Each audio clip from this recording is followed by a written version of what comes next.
jayate mriyate va kadachin nayam bhutva bhavita va na bhuyah ajo nityah shashvato yam purano nahanyate hanyamane shariri.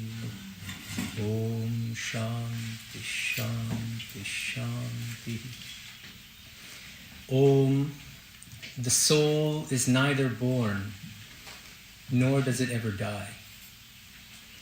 Nor having once existed, does it ever cease to exist.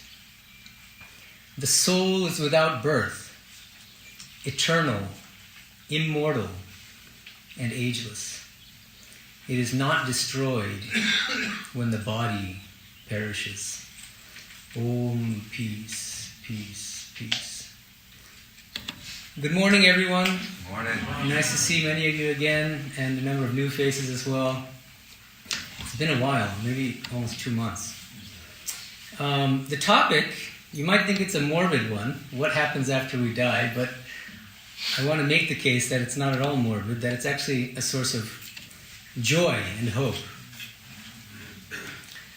But I want to begin with an anecdote involving Swami Vivekananda. One day he was walking with a group of young college-age men, 19, 20 years old, and he asked them a really interesting question. He says, "Can you tell me what is the grandest of all the truths in life?" And they were thinking, what could he have in mind? And they were too afraid to say anything. And his answer was, "Look here, we shall all die. Bear this in mind always, and then the spirit within will wake up. Then only meanness will vanish from you. Practicality and work will come. You will get new vigor in mind and body. And those who come in contact with you will also feel that they have really got something uplifting from you." This might seem counterintuitive. What's the grandest truth in life? He's asking a bunch of college-age boys in the prime of their youth, and his answer is, we're all going to die. But this is the Vedantic attitude, is that we should be looking forward to death, and that we should live our lives in such a way that we will die, cast off our bodies in triumph. The fact of death, in fact, is the beginning of spiritual life, because it completely revolutionizes our perspective on everything we're doing, everything we do, everything we think, everything we say. It changes the way we interact with other people. It puts everything in proper perspective. I'll mention another. This comes from one of our great scriptures, one of the epics, Mahabharata. This comes in the Vanaparva. It's famous, so many of you are probably familiar with it, but Yudhishthira is asked this question: what's the most astonishing thing in this world? And Yudhishthira responds, hundreds and thousands of living entities are dying every moment. And we see this around us going on. But almost none of us think that we ourselves are going to die. That's the most astonishing thing in the world. What could be more astonishing than that? We see death all around us, and yet we all think that we're immortal. That the body is immortal, really. That we're all going to live forever in this body. So, the first thing from a Vedantic standpoint to understand is that spiritual life begins with the recognition of death, with the fact that we're going to die, the recognition of the fact that each one of us is going to die, but also with a kind of deep inquiry into the fact of death. What does it mean that we're going to die? But it's not just spiritual life that begins with the fact of death, but philosophy begins with death.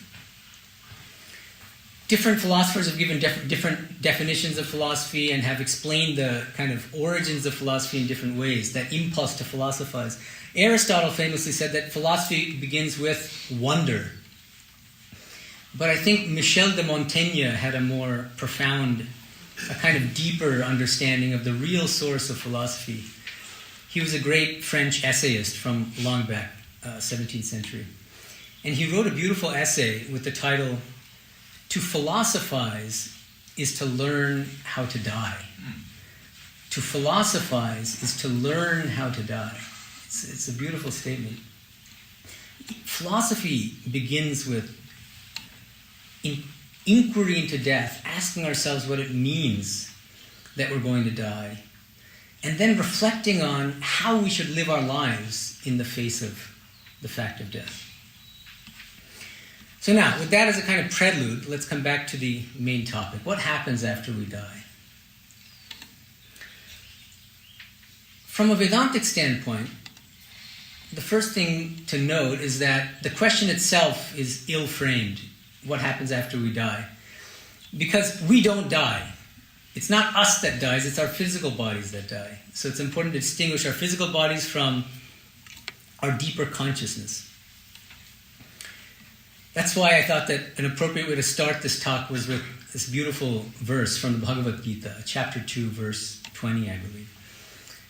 That the soul never dies, because it's never born. It's eternal. It's deathless.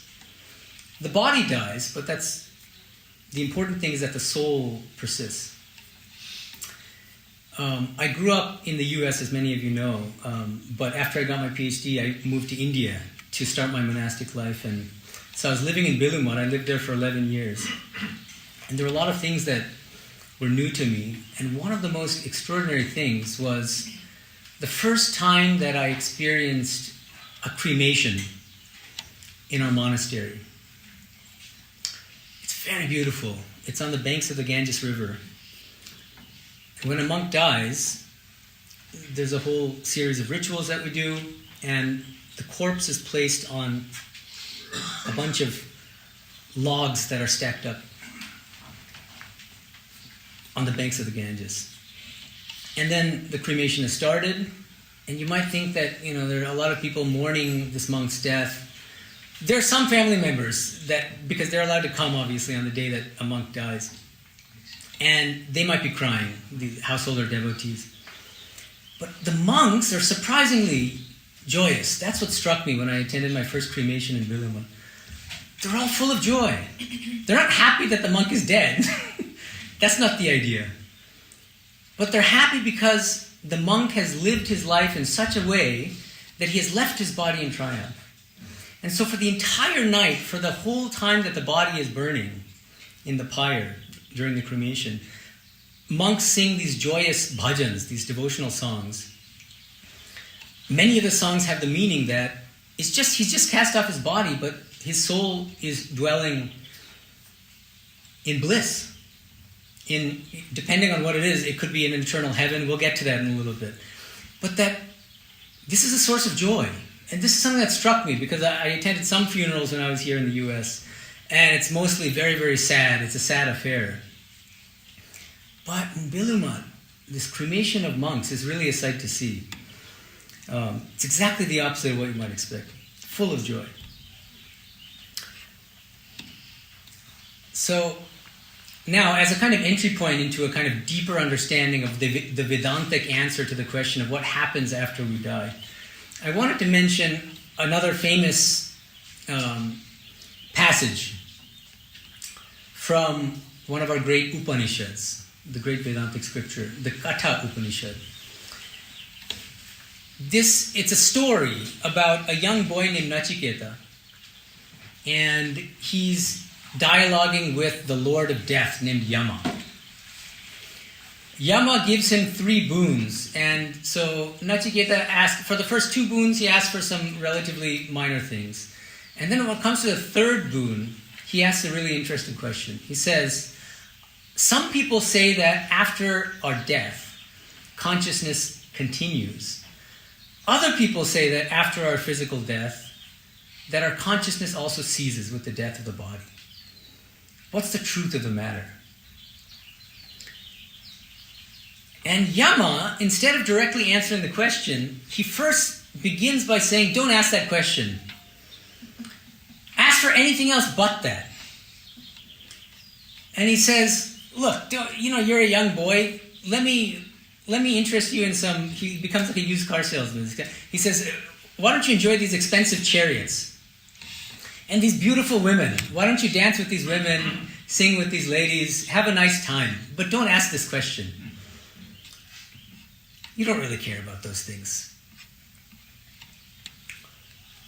Nachiketa will not be deterred. And he says, I don't care for any of these things. I want you to answer the question I'm asking. Because I know that all these things you're offering me are impermanent. That none of these things can be a source of lasting satisfaction. So, this is a story, of course, but what's the deeper lesson behind... I'm just pausing here before I go on. But what's the deeper import of why Yama first... he doesn't answer Nachiketa's question directly. Why does he try to divert his attention to kind of sense objects? The deeper idea is this, it seems to be. Most people aren't really spiritually prepared to even ask the question. And they're not prepared for the real answer to the question. Most people are too preoccupied with the things of this world. And so even if you tell them the answer, they're not, their mind is not in the right frame of mind to kind of appreciate the Vedantic answer, the Vedantic truth. So you have to prove yourself before you can really, truly understand the Vedantic answer to the question, what happens to us after we die. So, after Nachiketa proves himself to be worthy of the answer to this question, Yama proceeds to give a very eloquent and lengthy response. But the basic answer is simple. He says, consciousness does persist after death. And then he goes on to explain in more detail what the Vedantic line of response is. First of all, our souls are eternal. Our souls never die. The physical body will die, but our souls persist. But he also says, he asks, why is it that most of us are so terrified of dying? The Vedantic response is that we are terrified of death because we mistakenly identify with our physical bodies. It's logical. So long as we identify with the body, we'll be terrified of the fact that the body is going to perish. If we don't identify with the body, then that fact won't bother us. And it might even be a source of kind of hope, something to look forward to. And Yama then explains to Nachiketa, so then what do we do with these facts? He says that spiritual life is about trying to break our identification with the physical body and try to realize our true, deeper spiritual nature, which never dies.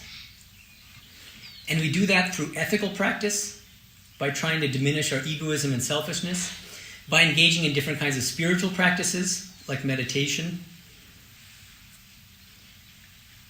And ultimately, the goal is to realize our true spiritual nature. So this is a verse, this is 2.1.2 from Kathopanishad.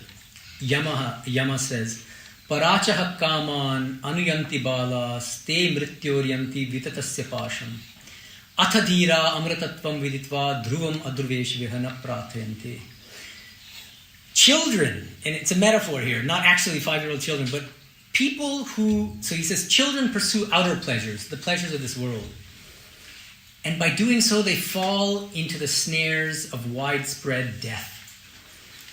People who are like children, people who are spiritually immature, they're the ones who chase after worldly pleasures, and they end up falling into the snares of death. By which he means we have to come back to this world again and again. But wise ones, having known what is immortal, having been told through the scriptures and through great saints and sages that their souls are immortal, they give up trying to find what is eternal in the midst of impermanent things. They know that they'll never find lasting satisfaction in these impermanent things that we see around us.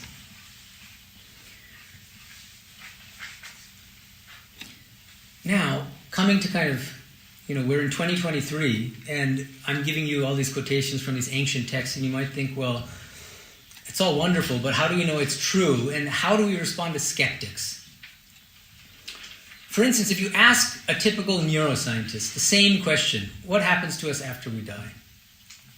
What will be the typical neuroscientist answer? Most of you can probably guess, but that neuroscientist will probably say, well, with the death of the physical body, our consciousness will also cease. Why? Because consciousness is entirely a product of our brains. This is almost a kind of dogma among neuroscientists. Not all neuroscientists, but the vast majority. I think it's safe to say.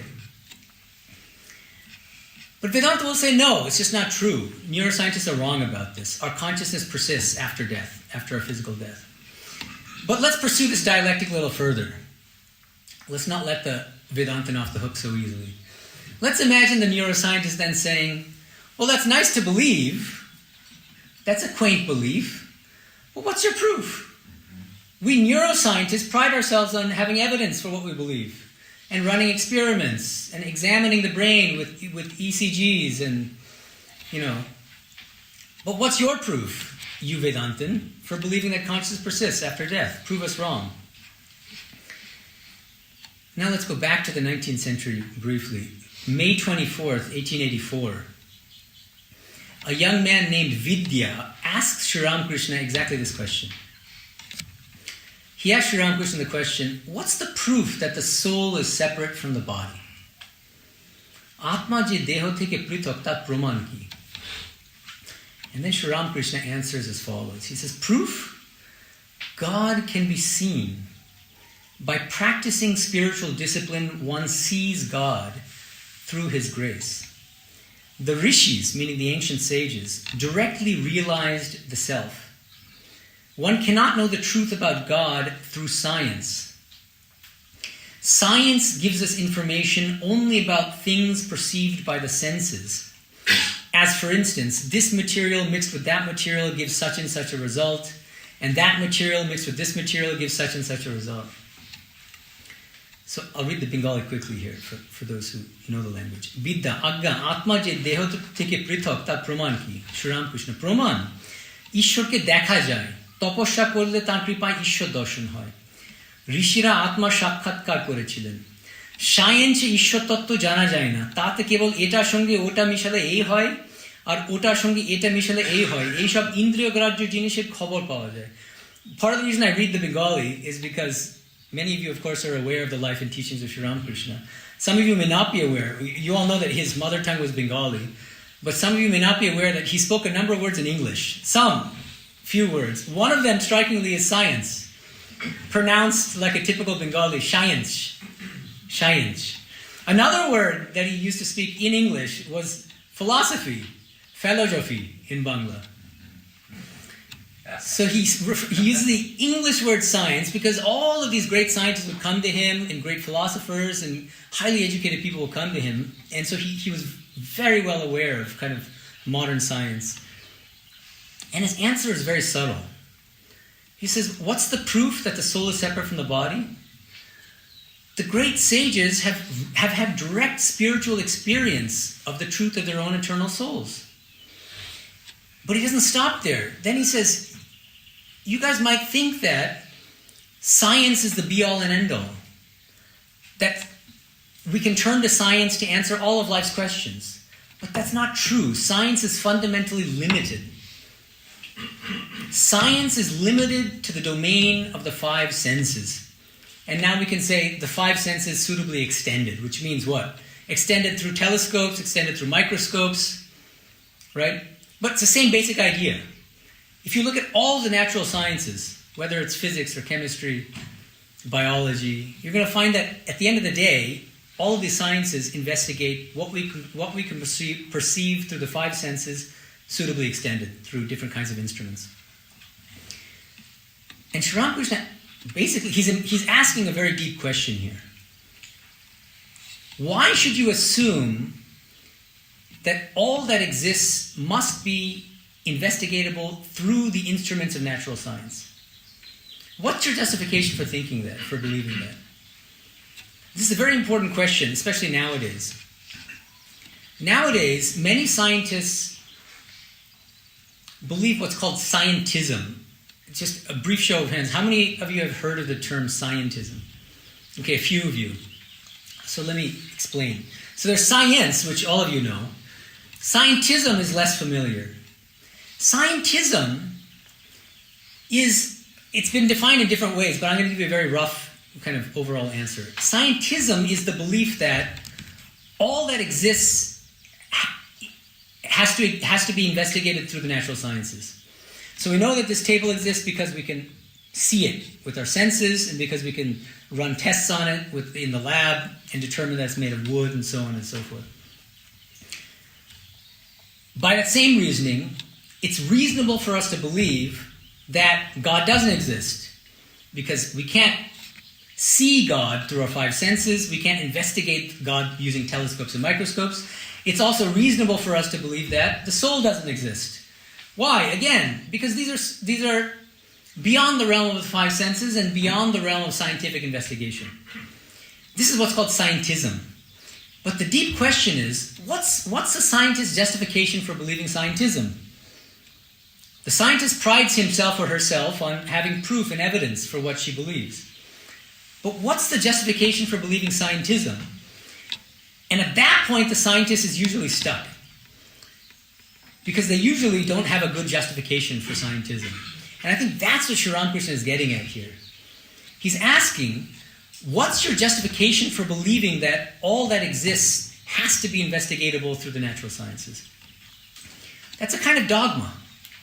It's an unexamined dogma that many scientists subscribe to. Not all, but many. It's because of this that Swami Vivekananda, he would say, this, remember again the context, late 19th century, and there were huge debates in the West especially between scientists and religious people. There were books published called The Conflict Between Religion and Science, and there were great scientists like Thomas Henry Huxley debating with great, especially Christian thinkers like Wilberforce, and Swami Vivekananda was up on all of these debates. He was aware of all this. And what he said was, what we hear these days is scientists saying that, we believe in evidence, and religious people are dogmatic. They believe in blind faith. But he says the danger here is that scientists have become what he calls popes in their own right. He says these popes of modern science want us to believe things more spectacular, more wonderful than anything that the religious people have ever asked us to believe.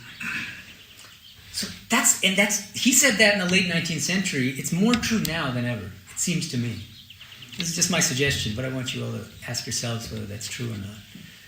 Has science become the new religion in this age? Some of you might have heard of Richard Dawkins, who's a very prominent biologist, I think at Oxford University.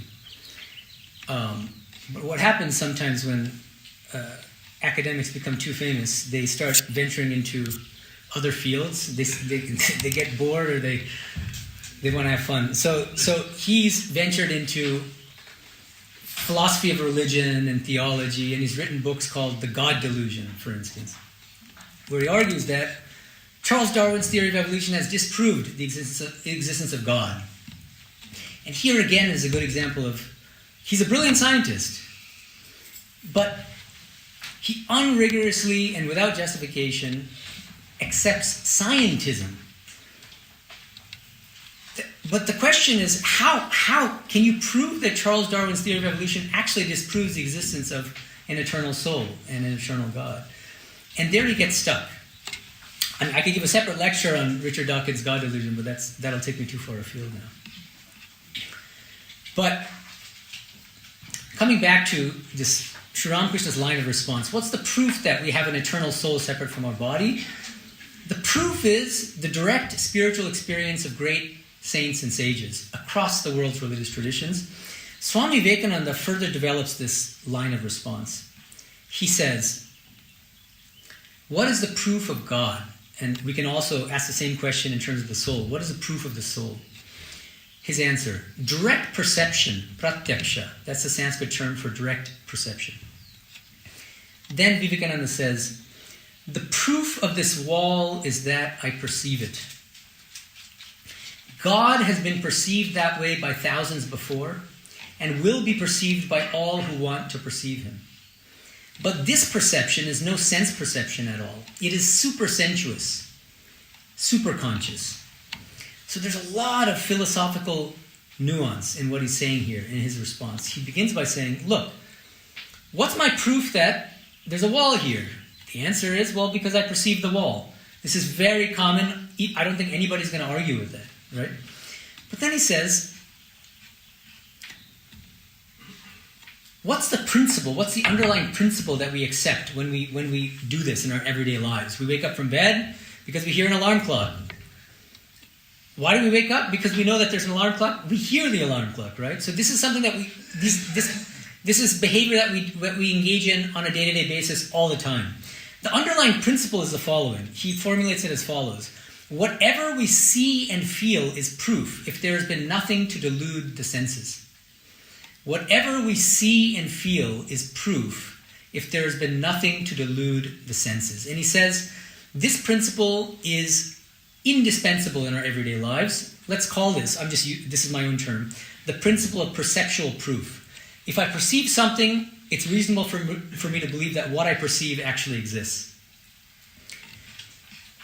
But now, if we accept this principle, let's abbreviate it PP, perceptual proof, PP. If we accept PP, then we're equally reasonable in accepting the reality of God and the reality of an eternal soul on the basis of our experiences of the soul and of God. But then the next question will be, well, what if we're not lucky enough to have had the experience of God or the soul? Right? And then the next step in Vivekananda's argument. Well, great saints and sages have themselves said, I have realized the soul. Like Sri Ramakrishna, like the great sages, like Jesus. All these people say, I've realized that there's an eternal soul, that there's an eternal God. But then the question is, why should we believe the testimony of these great mystics, of these sages? Maybe they're lying. Maybe they were deluded. Maybe they were hallucinating. So then Vivekananda says, another principle is equally important in our everyday lives. What's that principle? Let's call it the principle of testimonial proof. TP. Okay, I like abbreviations. So there's PP, now there's TP. What's the principle? The testimony of a credible person, in Sanskrit the term is apta, A-P-T-A, apta, about his or her perception, constitutes proof for others that what that person perceives actually exists. Okay, TP. I'll repeat it again. The testimony of a credible person about what that person perceives is good evidence for us who have not had that perception that what that person perceives actually exists. And again, you'll find that this is absolutely indispensable in our everyday lives. All of us depend on testimony. Do we run scientific experiments ourselves? Most of the time we don't, unless we're scientists ourselves, but most of us aren't. But we believe scientific studies many times. We believe the testimony of scientists when we read history books. We believe the testimony of historians. When we read newspapers, we believe the testimony of the authors of these newspaper articles. We don't begin with an attitude of skepticism usually. We begin with trust. And Vivekananda says, if we extend trust to testifiers in our everyday lives, why would we withhold our trust in the case of mystical testifiers from great mystics and saints who testify to the reality of supersensuous entities like God and the soul on the basis of their own perceptions? They're supersensuous perceptions. So the basic argument in sum is, if we accept two uncontroversial principles, namely the principle of perceptual proof and the principle of testimonial proof, then the testimony of a credible yogi, a credible mystic or a saint or a sage who claims to have perceived a supersensuous reality like God or the soul also constitutes good evidence for us, non-mystics, that a soul exists and that God exists. Okay? But at this point, there's another thing that's important to keep in mind. It's not just great saints and sages and mystics who have had these experiences. And there's a growing body of literature on very ordinary people talking about really extraordinary experiences. So I want to give you a couple examples. The first is near-death experiences. Many of you are probably aware of near-death experiences. Some of you might even have had a near-death experience yourself. Swami Mahayoganandaji from Hollywood, he gave a lecture, I think, a few years ago here in Trabuco on Vedanta and near-death experiences, but I'm just going to mention something briefly about NDEs in short. The pioneer in the study of near-death experiences in the West was Raymond Moody. He wrote a book which was wildly popular, published in 1975, called Life After Life, and just kind of giving detailed reports of people's near-death experiences. Really extraordinary things where people will suddenly, either because of a car accident or because they have some kind of rare disease, they go into a coma state, and instead of their consciousness ceasing, they have the most wonderful spiritual experiences, where they encounter spiritual beings. Some of them say that they directly spoke to God or encountered or perceived God. They had a newfound kind of wisdom about what they were meant to do in this life. And they were actually disappointed when they came back to their physical bodies. It was also a very striking thing. More recently, Bruce Grayson, a medical doctor who's very much still living now, he wrote a book 2 years ago, 2021, called After, A Doctor Explores What Near-Death Experiences Reveal About Life and Beyond. So I recommend both these books, Life After Life by Raymond Moody, Bruce Grayson's book After. So he's giving updated examples. As a medical doctor who confronts, dying patients and people in a coma on a daily basis. But the third book, and the one that I find most interesting in many ways, is by Aben Alexander, who was himself a neurosurgeon. He wrote a book called Proof of Heaven, A Neurosurgeon's Journey into the Afterlife, published in 2012. How many of you have read this book or are aware of the book? Yeah, a few of you. It's a really, really interesting book. I strongly recommend it. So this guy was one of those typical neuroscientists that I was talking about earlier, who they took it as dogma, scientific dogma, that consciousness ceases at the point of physical death, because consciousness is strictly a product of the brain. But in 2008, he contracts a very rare form of bacterial meningitis. He goes into a coma for 7 days. And if his dogma was correct, then obviously you'd expect that his consciousness would cease in that coma state. But instead, for those 7 days in coma, he had really extraordinary experiences. He encounters a number of spiritual beings. I'm not going to go into too many details, but he also, interestingly, he encounters his birth sister who died before he himself was born. And she told him things that he couldn't possibly have known, and that he later verified after coming back from the state of coma. And so there are actually ways in which you can verify certain aspects of your NDE experiences. And after he comes back from his coma state after 7 days, he's a completely changed man. And he says,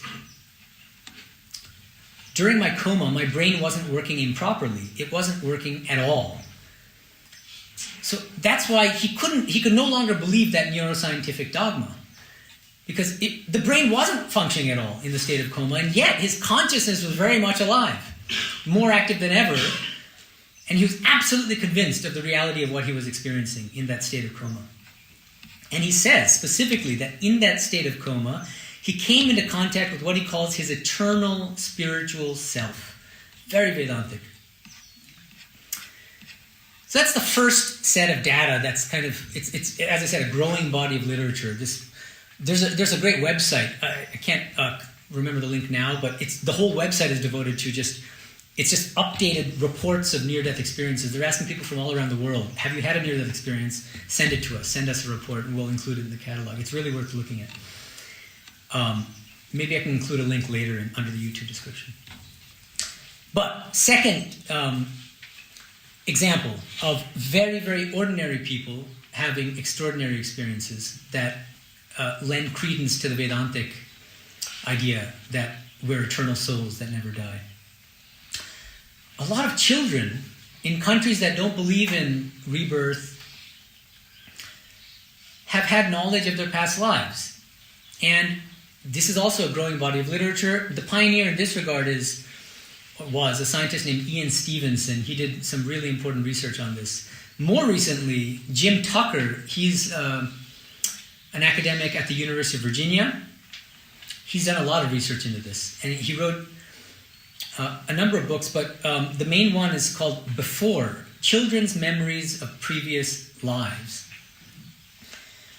One criticism that Ian Stevenson has received is that he did most of his research into kind of children's memories of past lives in Asian countries where it's in the culture that you believe in rebirth. And so skeptics will say, well, is it a surprise that some of these young kids are claiming to have memories of previous lives because their parents have been drilling into their heads that they were reborn, that they're going to be born again?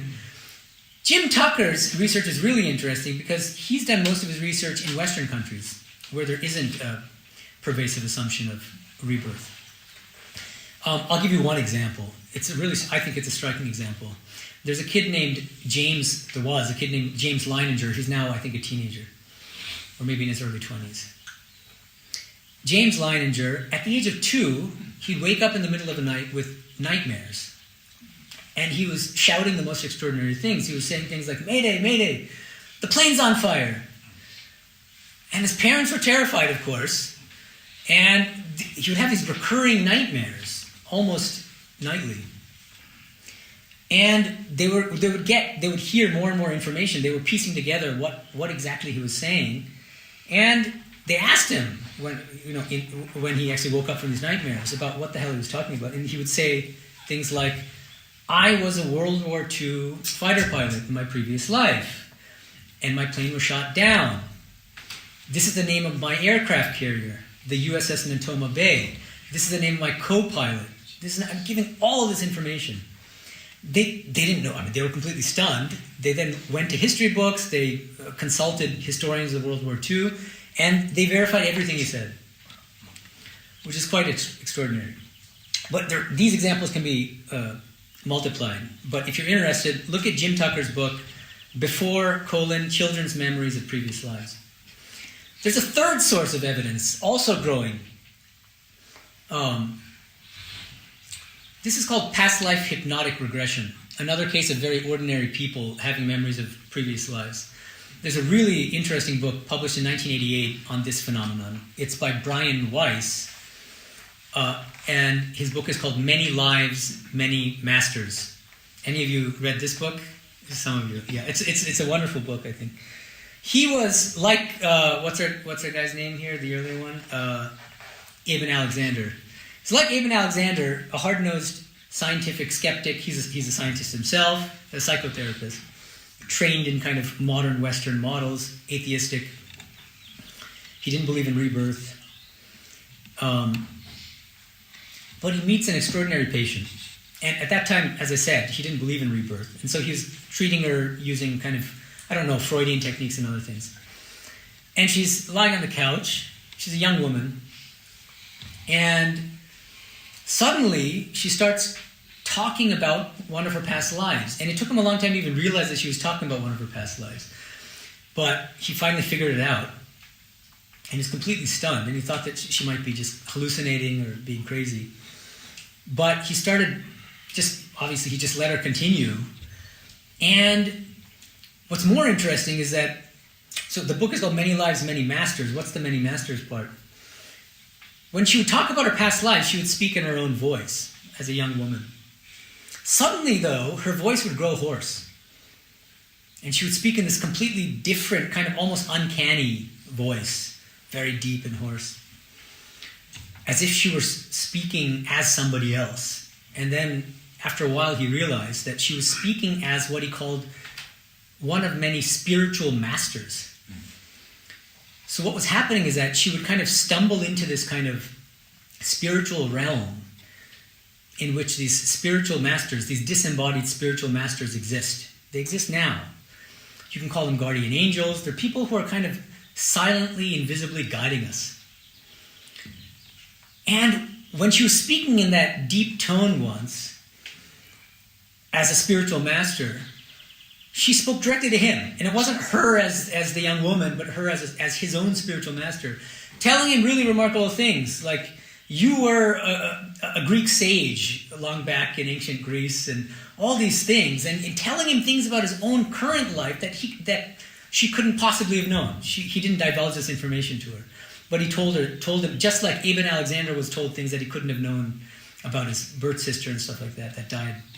Same thing. And so the skeptical scientist was finally convinced and converted to believing in rebirth, and that all of us have had previous lives and will have future lives until we attain liberation. So anyway, if you want details, please look at his book, Many Lives, Many Masters. But there are these three, at least as far as I'm aware, three sources of testimonial evidence of very ordinary people, other than mystics and sages, who go through a lot of trouble, let's say, to have these experiences, all sorts of spiritual practice.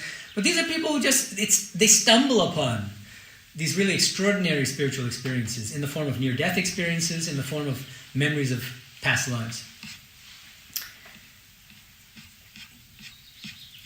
So now, coming back to the original question, what happens to us after we die? Vedanta says consciousness persists after death. That's the general answer. And the important thing to keep in mind here is that this is not just a kind of dogma, as some scientists want us to believe or to convince us of. But it's a reasonable faith. We can call it a reasonable faith. Why do I say reasonable faith? Because it's based on the testimony of mystics and sages, and also very ordinary people who have had things like near-death experiences and knowledge of their past lives, which are later verified empirically. It's on the basis of that testimony that we believe that we have an eternal soul, and that we were born, that we had bodies in the past, and that we're going to take on bodies in the future as well. But Vedanta says don't stop with that reasonable belief, that reasonable faith. Through spiritual practice, you should get to the point where you can ultimately verify that belief, that faith, through your own direct spiritual experiences. So don't rest content with faith. It's good to start with reasonable faith, but that faith should culminate in direct spiritual experience of the truth of our souls, of the truth of God. But now, if you want a more specific answer, what exactly happens to us after we die? Yeah, okay, fine. So our consciousness persists after death. But what happens to our consciousness? The answer is, it depends. What does it depend on? It depends on your karma. It depends on how much spiritual progress you've made in this life. Okay? Let me try to unpack that. There are three key doctrines here from a Vedantic standpoint that we have to understand. Number one is the doctrine of karma. Number two is the doctrine of rebirth. The two doctrines go hand in hand. Number three is the doctrine of universal liberation. So I'll just explain each one briefly. First, the doctrine of karma. Most of you are probably aware of this. It's entered kind of English now. But the basic idea is we reap what we sow. Whatever we do has consequences for us. If we engage in good actions, those actions will have ultimately good consequences. If we engage in bad things, it'll have bad consequences. But an objector might say, well, we don't always see that. We sometimes see that the evil people prosper. We sometimes see that very good people suffer. Doesn't that disprove the law of karma? That's why the doctrine of rebirth goes hand in hand with the doctrine of karma. It's not that in this life the wicked necessarily will suffer evil consequences for their deeds, or that the good will necessarily experience the good consequences of their deeds. It's often the case that an evil person who does wicked things in this life won't experience the evil effects of what that person has done until that person is reborn. And same thing goes for people who have done very good things in this life. So you have to take a broader view, says the Vedantin. You can't restrict the doctrine of karma to this life. It's a journey of many lives. And if you take that longer view, you'll see that the doctrine of karma is actually true. Regarding rebirth, Bhagavad Gita, chapter 2, verse 22, there's a very poetic verse which says basically that Vasamsi jinani yatha vihaya, that's the beginning of it. The idea is, just as at the end of a long day, we cast off our clothes and we put on a new set of clothes, Just so, at the end of a long life, sometimes short life, but often after a long life, we cast off a worn-out body, and then we ultimately put on a new body. What is there to mourn about in that process, right? And in chapter 6 of the Bhagavad Gita, there's a beautiful statement, Aneka janma samsiddhas tato yati parangatim. Having attained spiritual perfection in the course of many births, Aneka janma samsiddha, tato yati parangatim, one finally attains the spiritual goal of life. So this is a journey of many, many lifetimes. This is not, we should always have a broader view. When it comes to Vedanta, you should not be narrowly thinking about just this life. Each one of us is on a spiritual journey. Think about this as a kind of long spiritual marathon. And we're all at different points in the marathon. Some people are at kind of mile 1, if it's a 26.2 mile marathon. Some people are at mile 3. Some are at 15. Others are at 25. Some are at the finish line.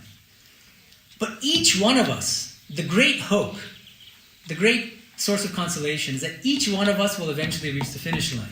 It's just that most of us will not reach the finish line in this life, but that's not something to be too upset about. Right? So that's the third doctrine called universal liberation. Every single one of us is ultimately guaranteed that we're going to reach the spiritual finishing line, that we're going to attain liberation. Nobody will be left out.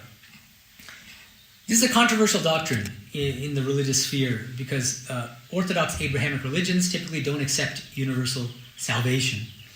Some unorthodox Christians and others do, but they're in the minority. But there's a big problem which philosophers have raised. Philosophers and theologians have raised this problem in the context of Orthodox Abrahamic religions. The problem is, if you believe in an eternal hell, how can God be perfectly good? If God is omnipotent, then God is surely capable of guaranteeing salvation for everybody. And if God is perfectly loving, perfectly good, then God would want to make sure that not a single soul ends up in eternal hell. So if you believe that there's an eternal hell in which even one soul is condemned to, then God can't be perfectly good. And so this is a serious issue now. I mean, I was in Tokyo a week ago, where this is a big issue. And there were scholars speaking on Christianity, speaking on Islam, and they're all facing this very difficult question of, you can't really reconcile God's perfect goodness with the existence of an eternal hell. God's omnipotence and God's goodness, you cannot reconcile these two qualities of God with the fact of an eternal hell. And so what's happening these days now is that more and more theologians and philosophers, even in these Abrahamic religions, are moving away from belief in an eternal hell. And they're going to say things like, we believe in a hell, but it's a kind of temporary hell. But ultimately, God assures salvation for everybody. But what is that about Vedanta, actually? So actually, even some thinkers in Abrahamic religions are moving toward the Vedantic view here. And when I say Vedantic, I have to be a little careful. Not all Vedantic schools accept universal liberation. One of the schools that doesn't is Madhva's school of Dvaita Vedanta, the dualistic school of Vedanta. He distinguishes 3 categories of soul. And so he says that there's the highest category is the Mukti Yogyas. These are souls who are destined for liberation. But unfortunately, there are 2 other categories of soul. He says there's one which is Nitya Samsari, which means those who are doomed to transmigrate endlessly. They're stuck in the cycle of rebirth, and they can never get out. But there's an even sadder fate for the 3rd category of soul, which Madhva calls Tamo Yogya. It's poetic but very disturbing, which is those who are destined for darkness. And it's the darkness of eternal hell. So this is very, if some of you are familiar with like Calvinism, this is pretty scary stuff. But Calvin said that some people are predestined for hell, others are predestined for heaven. So there's an equivalent even in the Hindu fold in Dvaita Vedanta. So not all Vedantins believe in universal liberation, but I'm talking from the standpoint of our spiritual tradition, Ramakrishna Vivekananda Vedanta. We fully accept eternal, universal liberation. Sri Ramakrishna used to say, everybody will be fed, but some people will be fed at 6 in the morning, others at 12 noon, others at 6 p.m., other people at midnight. But everybody will eventually be fed. What is that? So it's obviously metaphor. Some people will get liberation in this life, others after 5 lifetimes, others after 1,000,000 lifetimes. But everybody will eventually attain the highest spiritual goal of liberation. So, there are different possible trajectories after death depending on our karma and how much spiritual progress we've made in this life. First trajectory. If we've accrued a lot of good karma by engaging in ethical actions, by trying to be unselfish, by helping others, and again, the motive here matters. If we engage in a lot of charity, and then we tell the people, the organization that we've given a lot of money to, but make sure there's a really nice plaque in my name. We're really shooting ourselves in the foot from a spiritual standpoint. So the motive should be selfless. The highest kind of charity is you don't even know that the person has donated. People who do things really selfless. Otherwise, there's always a danger of name and fame. That it's actually the desire for name and fame, that it's another form of ego that we're actually giving to others. Like very prominent examples of like Jeff Bezos kind of charity and these kinds of things. That's more like kind of for show usually. I don't want to pick on him, but I'm just giving examples of people who are billionaires who give. But what's the spirit of the giving behind it? That also matters in terms of the doctrine of karma. It's not just what you do, but the attitude with which you do it that matters from a spiritual standpoint. But let's say that we've accrued a lot of good karma by trying to be unselfish, by having the right spiritual attitude in helping others and engaging in spiritual practices, but we have not yet attained liberation. What happens to us? After death, again, there are no hard and fast rules about this, but one typical trajectory is that we might reside in a temporary heaven. It's called Swarga in the Bhagavad Gita, where everything is sort of hunky-dory, very, very pleasurable. There's no suffering, unlike this world, but it's only temporary.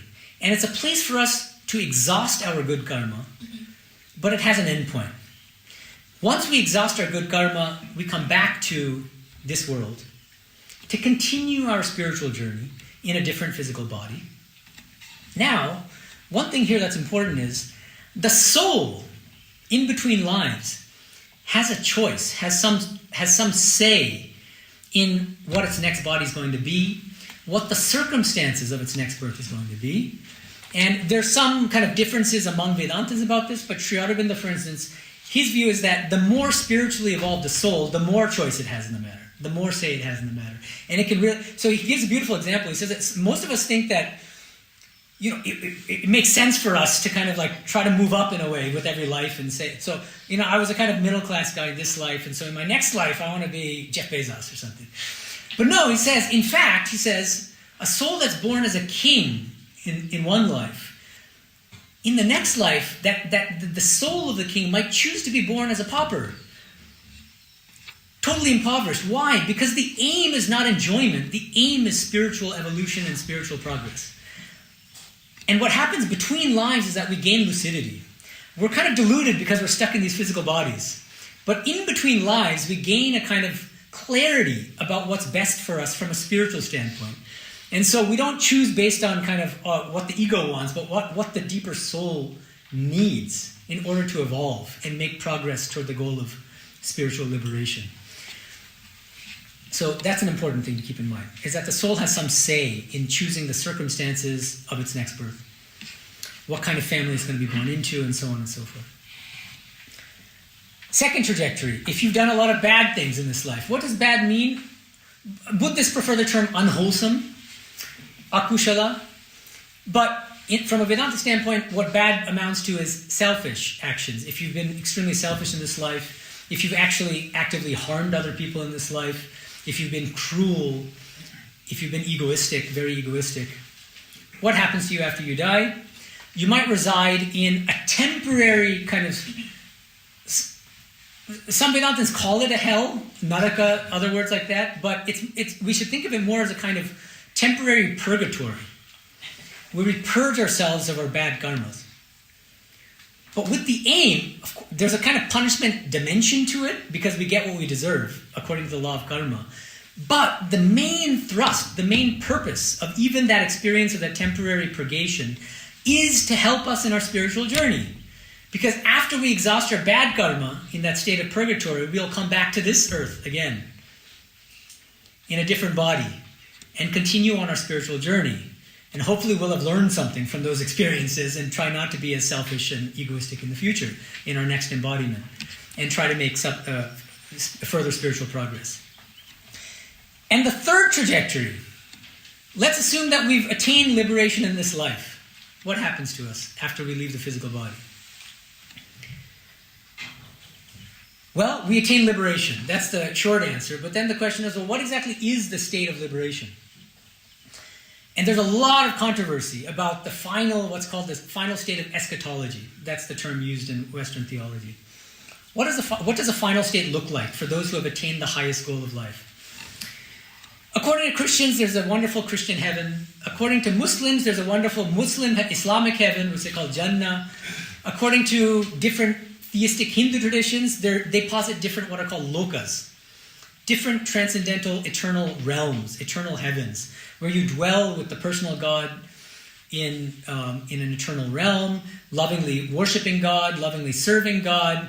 And so Vaishnavas who worship Krishna conceive this loka as Goloka, or as Vrindavana, where you dwell with Krishna. But what about worshippers of Kali? Well, they posit a different kind of Shakta heaven, where you dwell with Kali. And followers of Sri Ramakrishna have a Ramakrishna loka, where you dwell with Sri Ramakrishna, and so on and so forth. So there are many lokas in Hinduism. And Advaita Vedantins, followers of the path of knowledge, this is also another different tradition within Hinduism, they say, all this talk of heaven is nonsense. There's no coming and going. Liberation consists in resting in your true nature as non-dual, pure consciousness. That's the highest goal. That's true liberation. So the only thing that all of these pictures of liberation or salvation have in common is that all of these states are free from suffering. But other than that, they're radically different. And most theologians and even realized souls over the ages have assumed that these different pictures of the final state are mutually exclusive. You can't have more than one at the same time. If the Christian heaven is true, then the Islamic heaven can't be true. If the Islamic heaven is true, then the Christian heaven can't be true. If one of these Hindu lokas is true, then all the other stuff can't be true. If the Advaita Vedantin goal is the highest, then all these heavens, they may not be completely false. Advaita Vedantins will say, but they're kind of lesser forms of salvation, but they're not permanent. They're not eternal. Ultimately, you need to rest in your true nature as pure consciousness. So these debates have been going on for centuries. There's been a lot of kind of fanaticism and exclusivism, saying that we're right, you're wrong. Where does Sri Ramakrishna, where does our tradition stand on this question? Sri Ramakrishna says, why do you assume that these different pictures of salvation are mutually exclusive? He conceives salvation as what I call a many-roomed mansion. Just as in a mansion, just as right now, we're in this room, some of you are in this room, some people are in the library watching the same lecture. Other people are doing other things. One person might be in a restroom, one person might be resting in a bedroom. Why can't that be true of salvation as well? Why can't the Christian dwell in a Christian heaven? The liberated Christian, obviously. Why can't the liberated Muslim dwell in Jannah, the Muslim heaven? Why can't the worshipper of Krishna dwell in Goloka? Why can't the Advaita Vedantin rest in its true nature as non-dual pure consciousness? But why assume the mutual exclusivity of these different states? Why can't we all just be inhabiting different rooms of the same mansion? And that was exactly Sri Ramakrishna's idea. Mohima Chakraborty, who was a staunch follower of Advaita Vedanta, of Shankara school, he had this view that, well, even devotees of the personal God ultimately have to give up this talk of heaven and ultimately rest in their true nature as non-dual pure consciousness, right? Don't they? So he says, I have a question to ask, sir. A bhakta needs nirvana sometime or other, doesn't he? This is from 1885. So a bhakta means a devotee of the personal God, a theistic religious practitioner. Nirvana here means somebody who dissolve your individuality in the non-dual pure consciousness. From an Advaitic standpoint, that's what nirvana means. And Sri Ramakrishna says, it cannot be said that bhaktas need nirvana. That's not true. There is a state in which the eternal Krishna is with his eternal bhaktas. Nitya Krishna ta nitya bhakto. Krishna is consciousness embodied, and his abode also is consciousness embodied. Chinmoy Sham, Chinmoy Dham. So it's not true. It's not true that devotees of the personal God ultimately have to go on to realize their true nature as pure consciousness. That's another form of fanaticism. Why don't you just let other people be? You can have your pure consciousness if you want it. He says that bhaktas like to eat sugar, and Advaitins like to become sugar. But bhaktas don't want to become sugar. They want to eat sugar. What does he mean? He means that devotees of the personal God want to maintain some separation between themselves and God in order to relish, in order to enjoy the love of the personal God. Otherwise, you can't have a loving relationship. To love, you have to have a beloved, and you have to have a lover. There has to be a distinction between lover and beloved. So that's why they want to dwell in an eternal heaven. And Swami says, great, they'll be able to eat sugar to their heart's content for an eternity. And for those who think that they're going to get cavities from eating sugar for too long, for them, there's becoming sugar. They can dwell in their true nature as non-dual pure consciousness. But never say, he's telling the theists, never say that the Advaitins are achieving a lower ideal. Ultimately, they should also achieve this eternal heaven.